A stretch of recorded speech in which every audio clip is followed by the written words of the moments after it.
Sejam bem-vindos ao programa Estudo na Palavra, uma explanação de estudos bíblicos tendo como foco a cruz de Cristo.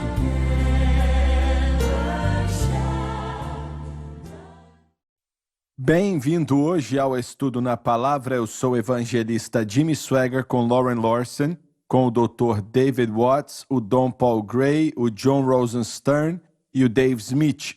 É muito bom estar com você aqui hoje para estudarmos a Palavra de Deus. E quero voltar a uma pergunta que foi feita pelo Dr. Gray, acho que no último programa, e você perguntou se você tem que acreditar na ressurreição para ser salvo, não é? Sim, eu perguntei e todos nós concordamos que sim, você precisa. Mas Só um instante, por que alguém não acreditaria? essa é uma outra boa pergunta e eu não sei. Eu tive professores que literalmente pensavam que essa era uma ênfase desnecessária e era algo questionável. Talvez ele não tivesse, porque eles não acreditavam em milagres, esses professores. Mas Paulo diz que se a ressurreição não for um fato, a nossa fé é em vão. O que eles fazem com isso? Bem, como a doutrina da segunda vinda, eles zombavam disso. Eles zombavam disso e diziam que Paulo delirava, Por quê? porque ele acreditava na segunda vinda. Era loucura para eles. Em outras palavras, essas pessoas, o evangelho que eles pregam não é evangelho de jeito nenhum. Certo. E, aliás, eu estudei com professores neo-ortodoxos, professores liberais. Isso é terrível. E existem milhares deles, irmão Swaggart. Em provavelmente 50% de todos os seminários, há pessoas como essas. Eles fogem da inspiração planejada e verbal das Escrituras. Eles não acreditam em uma inspiração completa das Escrituras, mas em uma inspiração parcial. Eles acreditam na estética da recepção, aonde a última palavra sobre a interpretação da Bíblia está sobre a comunidade, e não em outros Bem, recursos. isso é verdade subjetiva. Sim, é uma verdade subjetiva. É algo muito perigoso porque você começa a escolher o que você pensa que é inspirado por Deus e aquilo que não é. E isso é muito popular hoje em dia porque muitos teólogos, eles querem usar as palavras de Paulo que condenam o homossexualismo para dizer que era algo cultural e não inspirado por Deus. E é por essa razão que isso tem se tornado popular entre alguns teólogos. É muito triste porque há muitos jovens bem intencionados que querem servir a Deus, que vão ao seminário, Mas eles acabam se acreditam que desviando. pelo menos parte da verdade é inspirada? Sim, acreditam. Eu posso responder essa? Os meus professores amavam o Sermão do Monte. Isso é porque se trata de assuntos sociais. E esse é um tema popular. Quando eu tive um professor que gradualmente estava se tornando mais e mais liberal, eu fiz aula com ele sobre o Novo Testamento, mas tudo o que ele queria falar era sobre o Sermão do Monte, não sobre as epístolas paulinas, e ele acabou sendo demitido daquela faculdade. E hoje em dia ele está muito liberal em sua teologia. Tudo se resume a diferentes visões da expiação. Eles não acreditam que o sangue precisava ser derramado. Eu estava assistindo o funeral do George Floyd ano passado e um pregador foi lá e ele disse que da mesma forma que Jesus foi executado por um governo corrupto, da mesma forma havia sido George Floyd. E eu disse, não, e eu ensinei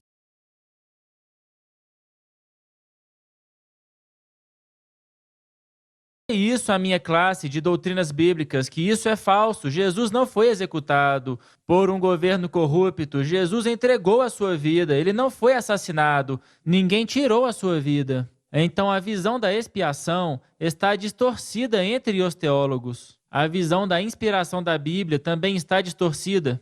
E eles minimizam a ressurreição e minimizam o sobrenatural. Um grande e famoso comentarista, William Barclay, os seus comentários também são famosos, mas ele não acredita nos milagres de Jesus. Ele não acredita que Jesus andou sobre as águas, mas que caminhou ao lado da água e coisas assim. Então como ele chegou ao barco que estava no meio do lago. Sim, exatamente. Algumas dessas pessoas são tão estudiosas que acabam loucas e se perdem no caminho. O movimento de crítica textual, eu acho que pode ser culpada pela perca da fé na inspiração das Escrituras. Que movimento é esse? É uma teoria textual de redação e ela fala que a maioria da Bíblia, se não toda ela, foi agrupada por pessoas. Mateus, Marcos, Lucas receberam as suas informações uns dos outros ou de outras pessoas. E eu acredito, eu tenho certeza que aquilo que nós sabemos de outras pessoas nos influenciam. Mas ao se tratar da Bíblia, esses homens, de acordo com a própria Bíblia, toda a Escritura é dada Por inspiração. por Deus e por inspiração de Deus. E não contém erros. Certo, mas nas escolas de hoje você terá dificuldade em encontrar qualquer pessoa que acredita que Daniel escreveu Daniel da forma como é. Eles acreditam que foi escrito por diferentes pessoas. Isso é uma presunção. É o que eles dizem. Bem, mas o problema é que se você começar a questionar se essa é a palavra inspirada de Deus, todas as coisas podem ser questionadas. E nós nos tornamos tão espertos e tão conscientes daquilo que esses homens sabiam que nós não podemos acreditar Esses homens em não Deus. estavam salvos. A Bíblia nos dá tudo o que nós precisamos para sermos salvos. É verdade. A Bíblia é completa e não falta nada nela. Eu não acredito que Deus nos deixaria aqui em 2021 sem ter supervisionado essa palavra por meio do seu Espírito Santo para nos dar tudo o que precisamos Exatamente. para viver para Isso Ele. aí. Então, nós ensinamos a inerrância, que na Bíblia não tem erros. Algumas coisas e o tempo cronológico, você precisa explicar o contexto. Mas nós ensinamos que a Bíblia é inerrante e infalível.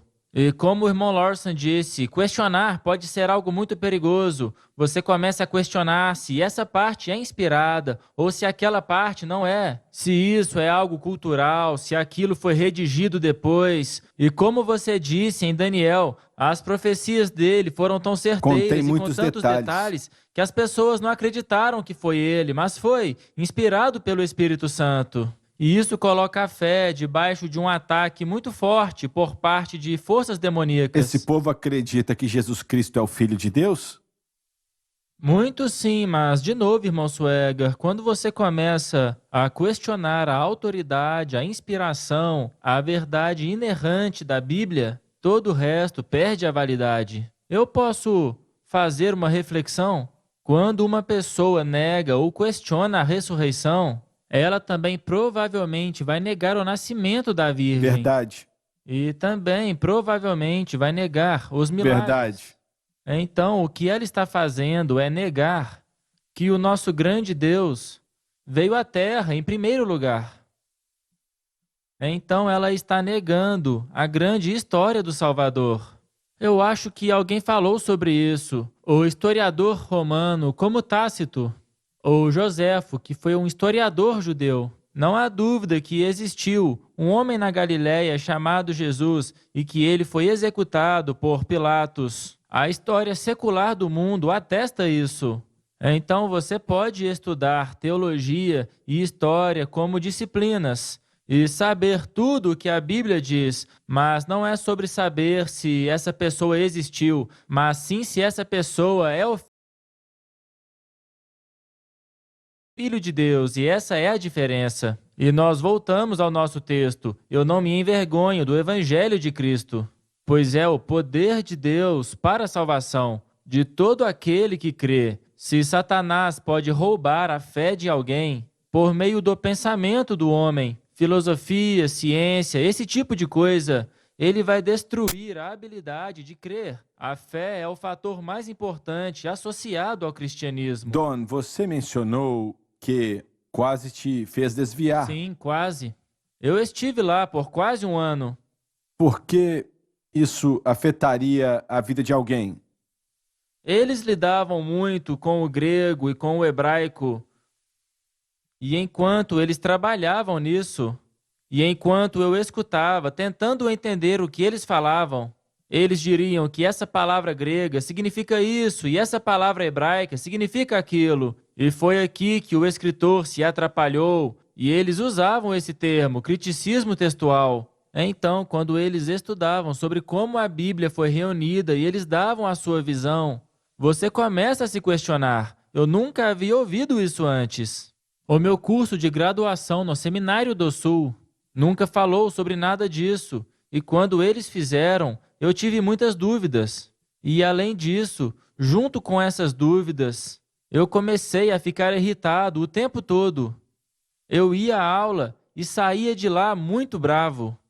Eu fiz isso por muitos meses, mas meu espírito não estava bem, eu estava bravo com a minha experiência lá. Mas por que você se sentia assim? Porque eu estava ouvindo coisas que eu rejeitava. Entendi. E eu não podia acreditar que eles estavam tão distantes. Me deixe contar uma história.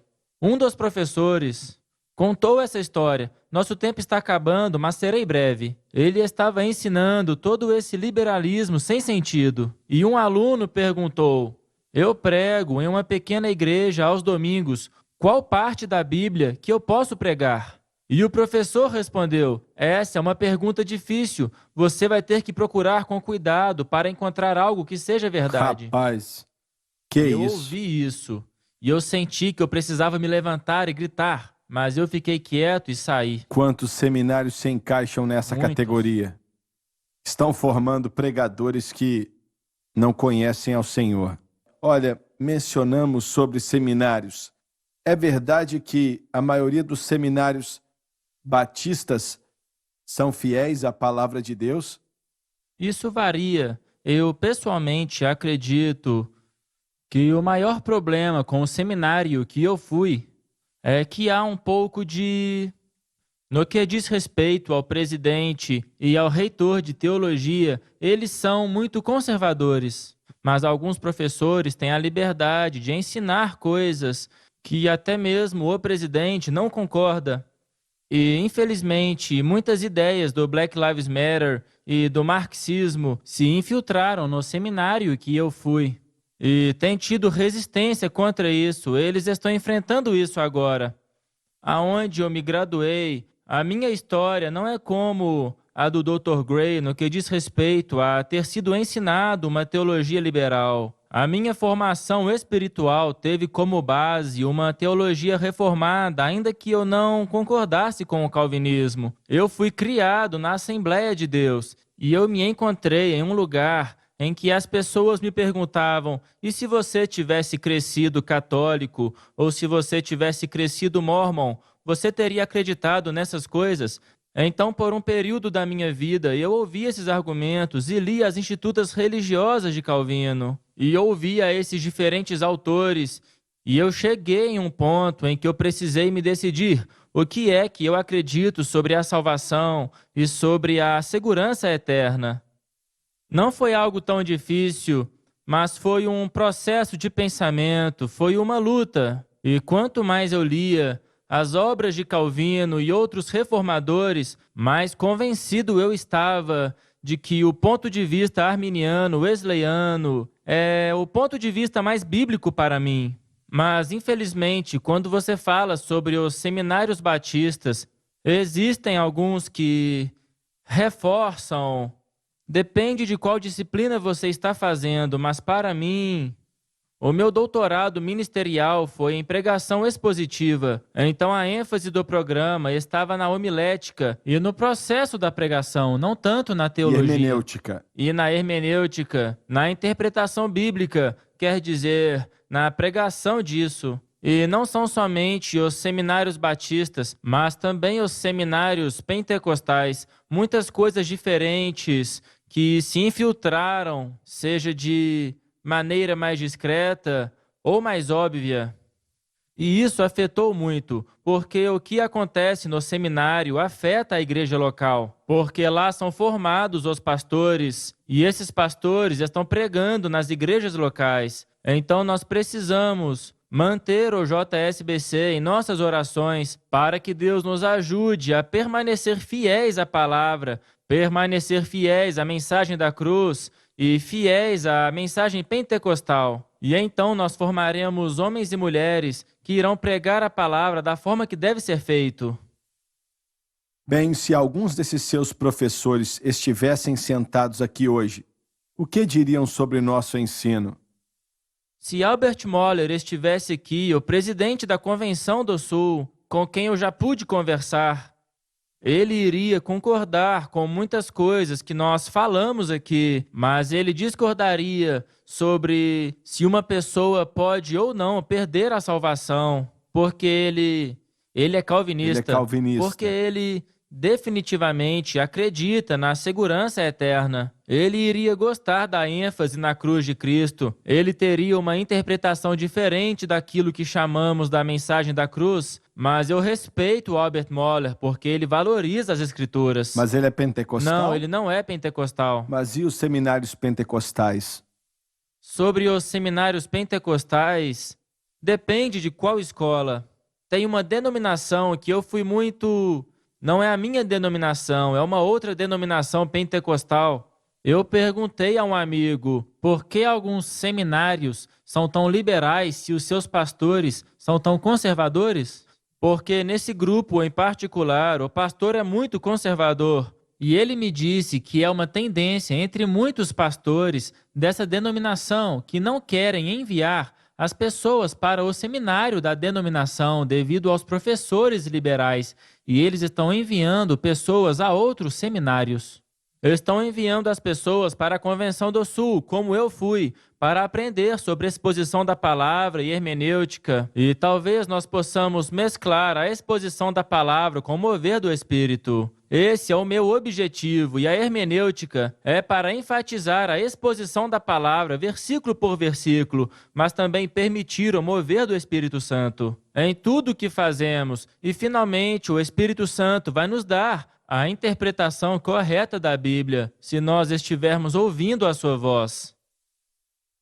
Sabe, todas as igrejas neoliberais, em grande medida, estão abraçando a teologia liberal. E é por isso que elas fazem o que fazem, em termos da vida da igreja. Mas, irmão Swegar, você perguntou sobre... Eu não tenho certeza, eu não vou a esses seminários há muitos anos. Todos esses anos eu fiquei na igreja local. Mas eu posso te dizer que eu tenho muitos amigos lá, que são educadores e que são conservadores. E alguns deles trabalham em lugares diferentes. Em Alma Mater, Waxahachie, eles têm muitos estudiosos conservadores lá. Eu os conheço pessoalmente e confio neles. Mas se eles têm um ou dois que tendem ao liberalismo, eu não sei. Dr. Watts recentemente estava trabalhando lá, então ele sabe.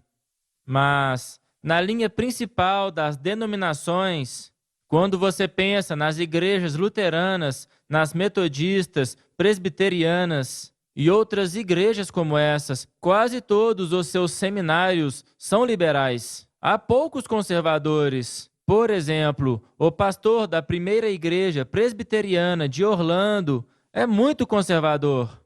Eu não sei aonde ele estudou, mas ele é conservador. Eu conheço ele, mas é algo raro. É raro. É uma dinâmica estranha, porque como os avós da minha esposa, eles iam a uma igreja metodista, uma igreja muito conservadora. Mas quando a igreja metodista começou a debater sobre ordenar homossexuais, eu perguntei ao avô da minha esposa o que ele achava e ele disse que era errado, não era bíblico. E eu perguntei como ele poderia ficar na igreja metodista se eles ordenassem homossexuais, se é algo antibíblico. E ele disse, bem, de acordo com a política da nossa igreja, nós debatemos sobre isso nessa data e nós poderemos debater de novo nessa data. E eu fiquei sem acreditar. E eu sei que existe muita conversa sobre denominações e sobre o estado atual do pentecostalismo, mas vai chegar o tempo e há cada vez mais pressão para isso. E nós vamos precisar impor um limite ou vamos continuar a ser parte dessa comunidade enquanto eles se distanciam cada vez mais. Ou como eu, como o Dr. Gray, como J.C. Stidham, que acredita que Deus ainda vai se mover por meio das Assembleias de Deus e que Deus ainda tem um remanescente que está tentando mudar. Bem, pelo menos é isso que tem acontecido comigo nos últimos anos, mesmo antes de vir para esse ministério. Eu tenho buscado o Senhor e ainda estou nesse processo, mas obviamente se alguém viesse e começasse a ordenar homossexuais, esse seria o fim da minha filiação à Assembleia de Deus. Nós ainda não estamos nesse ponto e tomara que nunca cheguemos nele, mas haveria uma grande saída de pessoas. E como o Dr. Gray disse, a linha principal de toda denominação, há um remanescente de pessoas que acreditam na inerrância da Bíblia e que tentam manter o que foi ensinado ao longo dos anos, mas às vezes parece ser uma missão impossível. Bem, parece que é uma deteriorização que está aumentando em alguns lugares e em outros nem tanto. Está levedando. O fermento, Sim, o fermento está se espalhando. sempre se espalha. Ele não para. Às vezes, se parece com uma bola de neve, que começa pequena, mas cresce com o tempo. E, como você disse, eles atacam os fundamentos. E quando os fundamentos são atacados, a primeira verdade fundamental das Assembleias de Deus é que a Bíblia é inspirada. Então, quando perdemos a inspiração da Bíblia, todo o resto desmorona. Recentemente, um amigo meu, que basicamente apostatou, me disse que acreditar na mensagem que eu preguei é como acreditar no Papai Noel. Salvo e cheio do esse Espírito? o lugar que ele está. Sim, cheio do Espírito e salvo. Mas esse é o estado da igreja na América. É o estado das instituições na América. Irmão Suega, nós estamos falando sobre incredulidade. Incredulidade no Evangelho, incredulidade na abordagem sobrenatural a Deus por meio da fé. Para esse povo simplesmente acreditar no que a palavra diz. Nós trocamos pela nossa sabedoria. Nós escolhemos a sabedoria do homem no lugar da de Deus. Mas por que alguém faria isso? Bem, não é algo que você faz de propósito, mas o espírito enganador que há nisso te engana antes de você perceber. E o Dr. Watts usou esse termo muitas vezes, terreno escorregadio. Quando você pisa nele, a sua fé é atacada e a sua mente trabalha contra a sua fé. E em breve você vai abandonar a fé, porque a fé não faz sentido para você mais.